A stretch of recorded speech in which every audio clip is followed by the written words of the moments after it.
Welcome to the Heartification podcast, where I interview people on how art has affected their lives and what it means to them.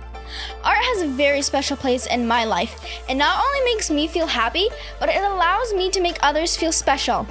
This podcast is all about how art has made an impact on others' lives, for all ages, all backgrounds, and all walks of life. You can find more about this podcast guest in my show notes. Without further ado, let's welcome my next guest. He's an author, a multi-award winner marketer and entrepreneur, a keynote speaker, and he empowers others to transform business ideas into action. Please welcome my next guest, Hamza Khan.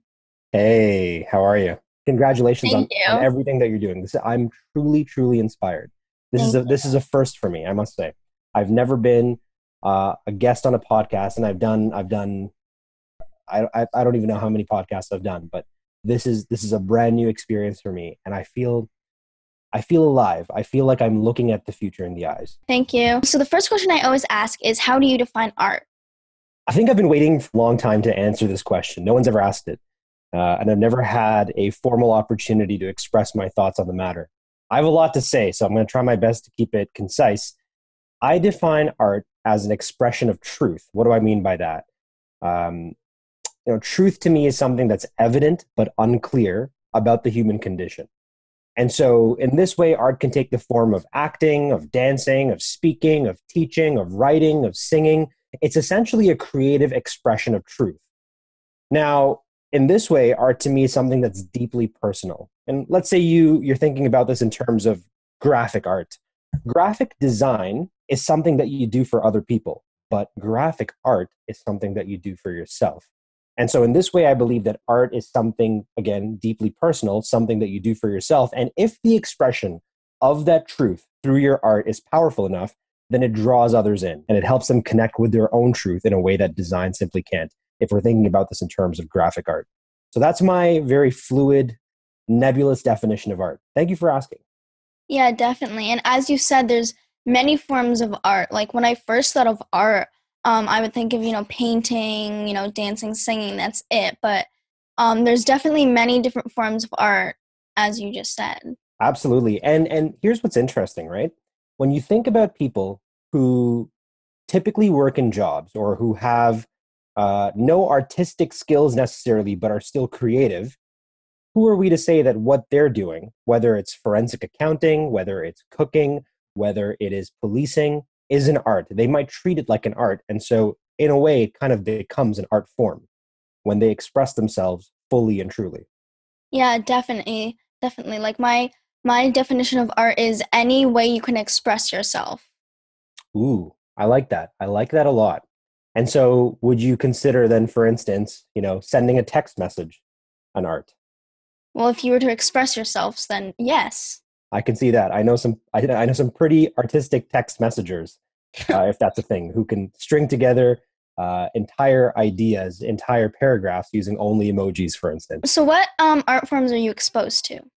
I try to expose myself to all forms of art, but I suppose the ones that I'm consistently engaged with are literature, movies, music, and you know what? Let's put video games in there as well, because I think video games in some cases can be the pinnacle of art. When you think about all of the disciplines that are involved in creating this experience that is, that allows you to transport yourself into a new world. I'm sitting here looking at an expression or multiple expressions of my art that no one's ever going to see. These are things that are deeply personal that I do for myself.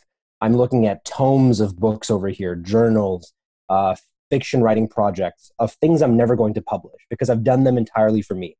They are a release for me. I'm looking right now at an iPad, at a couple of canvases over here of things that I've sketched and drawn and painted. These are things that I'm only doing for myself. These are healing. These are restorative. These are ways that I can reconnect with myself. Because so much of what we're doing, even this podcast to a certain extent, is about serving others. And that's super important. That's why we were put on this planet. But in order to serve others, we first have to take care of the baseline time, energy, and attention capacities that we have within us.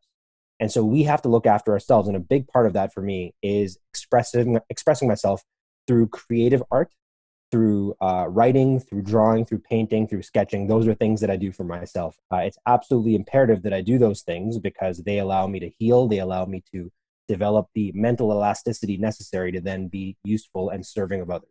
When people are growing their businesses, is there an art form that you think about? Yeah, all the time. And I think that you are doing it right now, right? You're doing this with your podcast. And then in addition to your podcast, you're going to have supplementary graphic design, web design. There's going to be some writing, some social media involved.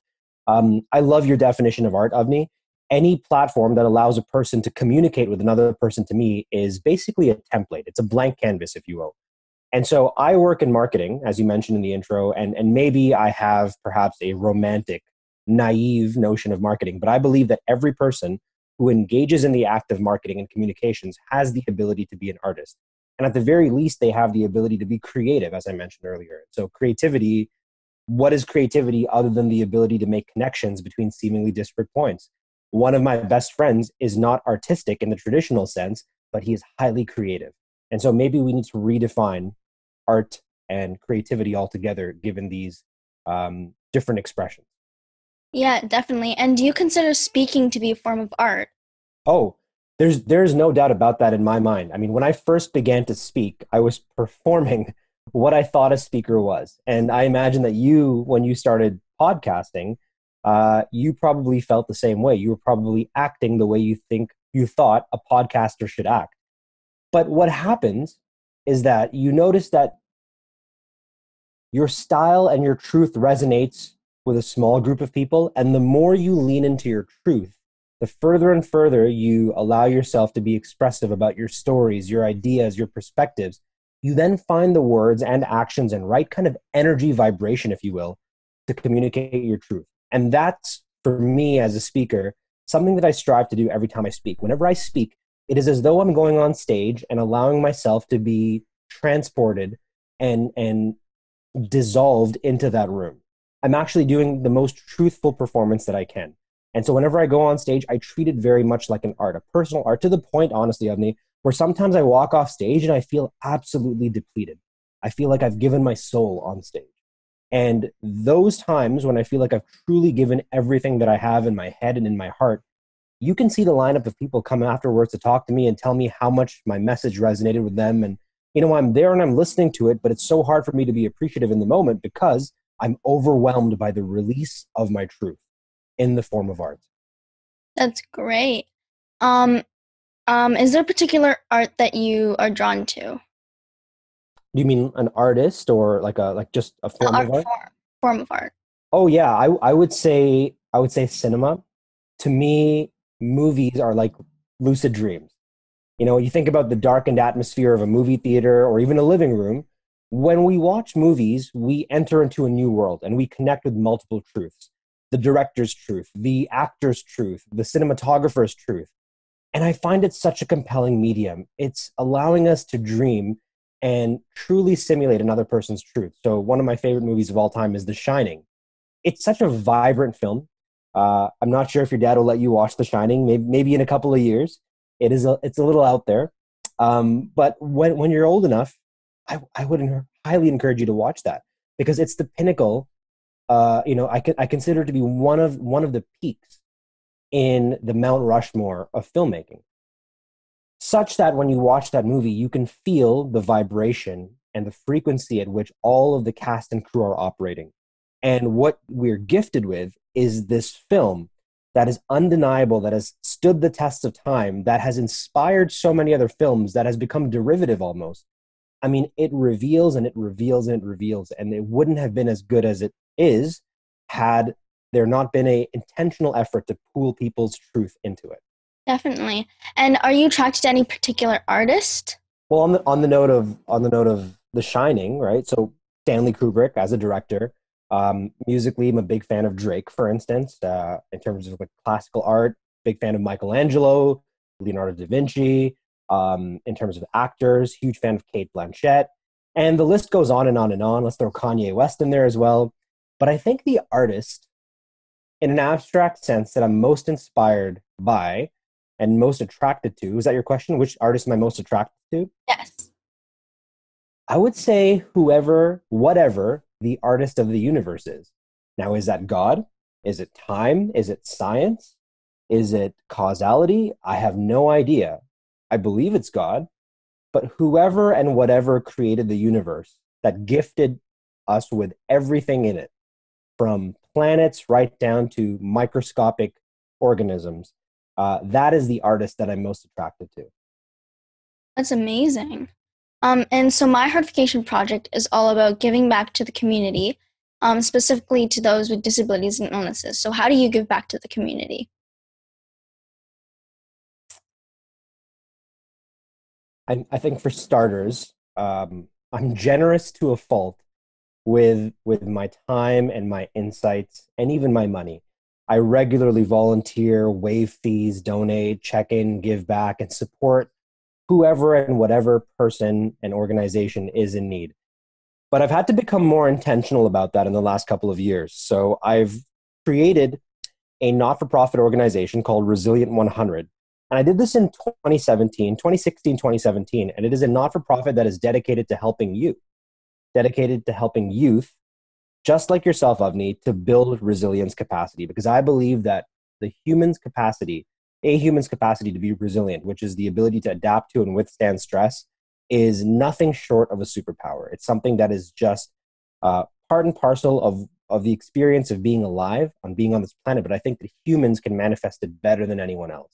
Emotional resilience, mental resilience, even physical resilience. And so what I'm doing now is I'm amassing as much resources in terms of money, people, so on and so forth, that I can then focus into projects that would make it more likely that future versions of Hamza and current versions of Avni and future versions of Avni are suited to withstand and adapt to the stresses that are coming tomorrow. You know, COVID-19, at the time that we're recording this, is a huge stressor. It's a form of adversity that all of us are going through right now. And, we're making it through this, but I worry about the next time this happens. And are we made of good enough stuff to adapt to it and withstand that? And so I'm obsessed with the idea of helping youth, specifically youth who are falling through the cracks, youth who are at need, youth who are, at risk, who are in need. I want to help them more than anything else. That's awesome. So how would you like people to get in touch with you? Wow, that's very generous of you to offer that. I would love it if your listeners and your viewers and your audience can follow me on Instagram. That's where I'm the most active right now. I'm at Hamza K, Hamzak. And then you can check out my website, hamzakhan.ca. That's HamzaKhan.ca. All right. Well, thank you so much for doing this. Oh my God. What a pleasure. Bye. Thank you. Bye. Thank you for listening to this podcast. Remember, if you want to find out more about this guest, please go to my show notes where I have all the links needed. If you enjoyed this podcast, please subscribe to my podcast series and help me by sharing it, leaving a rating, and a comment. I hope you join me on my next podcast. Bye for now.